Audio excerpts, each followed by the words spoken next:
Ateba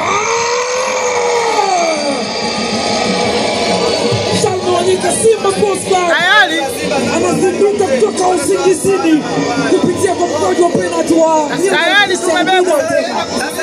Tumeona mshangwe yule Simba Jamani, tayari huko Yanga wanalalamika kwa nguvu zote. Tayari Yanga wameanza kulalamika.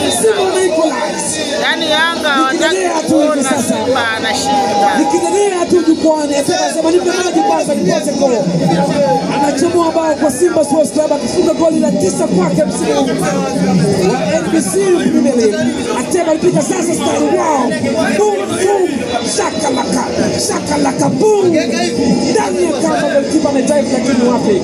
Makofi yanapigwa pale kwamba kongole Ateba wakati golikipa Patrick Muntali hakuwa na nafasi kabisa. Babaretu pale goli nyingine. Kipara kile kinatoa